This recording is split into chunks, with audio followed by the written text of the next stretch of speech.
Hello friends, जय माताजी, जय श्री कृष्ण। स्वागत है तमारुं मारा किचन में। तो फ्रेंड्स, आज आपणे बनावीशुं वेजिटेबल थी भरपूर एकदम हेल्दी और टेस्टी एवा नवा पराठा। अने जो तमे मोमोज खावाना शौकीन होय तो एकदम ओछा मसाला साथे फटाफट बनी जाए तेवा आ पराठानी रेसिपी एकवार जरूरथी ट्राय कर्या जेवी छे। घरमां नाना मोटा सौने पसंद आवशे अने बाळको तो वारंवार बनावरावशे। तो रेसिपीने स्कीप कर्या वगर जरूरथी जोजो। अने जो तमे मारी चेनलमां नवा छो तो सब्सक्राइब जरूरथी करी देजो। तो फ्रेंड्स, फटाफट आवी जाओ किचन में। तो फ्रेंड्स, मोमोज पराठा बनाववा माटे पहला आपणे तेनुं स्टफिंग रेडी करीशुं। एना माटे मैं एक कढ़ाई लई लीधी छे। हवे तेमां 3 चमची जेटલું तेल एड करीशुं। अहींया मैं सिंग तेलनो उपयोग करेलो छे। एनाथी टेस्ट थोड़ो वधारे सारो आवे छे, पण तमे गमे ते तेलथी बनावी शको छो।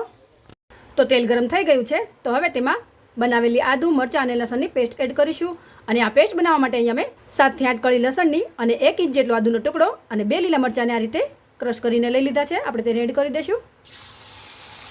हवे तेमां 2 कप जेटली झीणी चॉप करेली कोबीज एड करी देशुं। हवे 1 कप जेटલું झीणું चॉप करेલું गाजर एड करी देशुं अने 1 कप जेटली झीणी चॉप करेली डુંગળી एड करी देशुं। अहींया तमे डુંગળી ना खाता होय तो तमे स्कीप पण करी शको छो। एना बदले तमारे कोबीज वधारे लई लेवानी। अने 1 कप जेटલું झीणું चॉप करेલું केप्सिकम लई लेशुं। हवे वेजिटेबलने आपणे हाई गैसनी फ्लेम पर 5 मिनिट माटे कूक करी लेशुं। अहीं आपणे गैसनी फ्लेम एकदम हाई ज राखीशुं जेथी वेजिटेबल सॉफ्ट ना थाय अने तेमां थोड़ो क्रंच आवे अने पराठानो टेस्ट एकदम डबल थई जाय।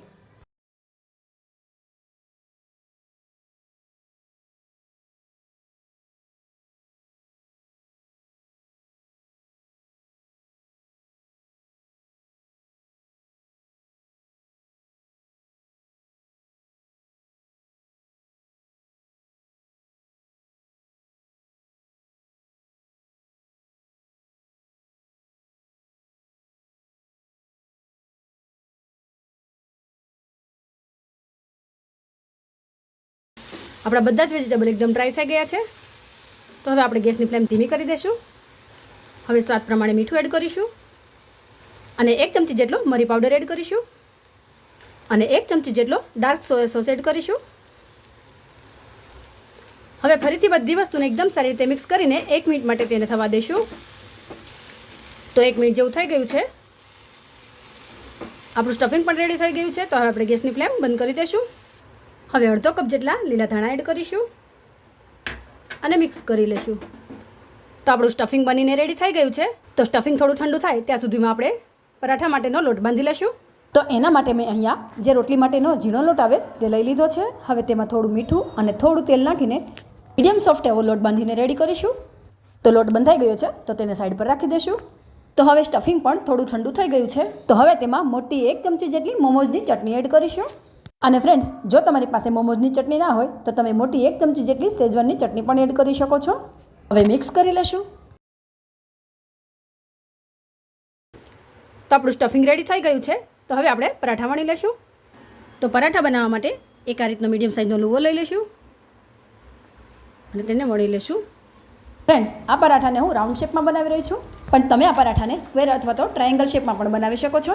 પણ આજે હું તમને આ પરાઠાને એકદમ ઇઝી ટ્રીકથી બનાવીને બતાવીશ, જેનાથી તમને આ પરાઠા વણતી વખતે સ્ટફિંગ બહાર નીકળી જવાની કે પછી પરાઠા ફાટી જવાની એવી કોઈ પ્રોબ્લેમ વગર તમે આ પરાઠાને બનાવીને રેડી કરી શકો છો। તો હવે આ રોટલીને આપણે સાઈડ પર રાખી દઈશું અને એ જ રીતે બીજી રોટલી પણ વણી લેશું। ફ્રેન્ડ્સ, વેજીટેબલ ખાવાનું નામ સાંભળતા જ બાળકો મોં બગાડે છે। આ પરાઠા એકવાર ખાઈ લેશે તો બાળકો વારંવાર બનાવરાવશે। તો હવે તેમાં સ્ટફિંગ લગાવી દઈશું। તો મોટી 2 ચમચી જેટલું સ્ટફિંગ આપણે લગાવીશું અને એકદમ સારી રીતે ફેલાવી દઈશું। હવે બનાવેલી બીજી રોટલીને પણ આ રીતે ઉપર મૂકી દઈશું અને એકદમ હળવા હાથે પ્રેસ કરતા જઈને તેની કિનારીઓને પેક કરી લેશું। તો ફ્રેન્ડ્સ, છે ને એકદમ ઇઝી, ના સ્ટફિંગ બહાર નીકળવાની ઝંઝટ કે ના પરાઠા ફાટવાની ઝંઝટ। તો તમે પણ આ ટ્રીક ફોલો કરી આ પરાઠાની રેસીપી એકવાર જરૂરથી ટ્રાય કરજો। તો આપણે પરાઠાને કોઈ વણવાની જરૂર નથી, પણ જો તમને એવું લાગે તો ફક્ત 1 થી 2 જ વેલણ ફેરવીને પરાઠાને રેડી કરી લેવાનું। હવે પરાઠાને હાથમાં લઈને આ રીતે તેને થાપી લેવાનું। તો આપણું આ પરાઠું બનીને રેડી થઈ ગયું છે। હવે આપણે તેને શેકી લેશું। એના માટે મેં લોઢી ગરમ કરવા મૂકી દીધી છે। તો પહેલાં આપણે થોડું તેલ ગ્રીસ કરી લેશું। હવે તેમાં પરાઠાને એડ કરી દઈશું અને મીડિયમ ગેસની ફ્લેમ પર એક સાઈડથી થોડું શેકાય ત્યાં સુધી તેને થવા દેશું। ત્યાર પછી બીજી સાઈડ ટર્ન કરી લેશું। હવે ઉપરથી થોડું તેલ લગાવી દઈશું અને એકદમ હળવા હાથે પ્રેસ કરતા જઈને પરાઠાને શેકી લેશું। હવે બીજી સાઈડ પણ આપણે પરાઠાને એ જ રીતે શેકી લઈશું. ઉપરથી થોડું તેલ લગાવીશું.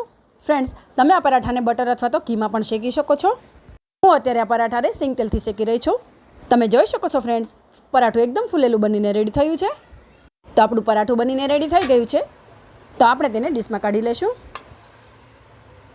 આ જ રીતે આપણે બધા પરાઠા રેડી કરી લઈશું. તો ફ્રેન્ડ્સ, તૈયાર છે આપણા એકદમ હેલ્ધી અને સુપર ટેસ્ટી વેજીટેબલથી ભરપૂર મોમોઝ પરાઠા. તો આ પરાઠાને તમે ગમે ત્યારે સવાર કે સાંજના નાસ્તામાં પણ બનાવી શકો છો અને બાળકોના લંચ બોક્સમાં પણ આપી શકો છો.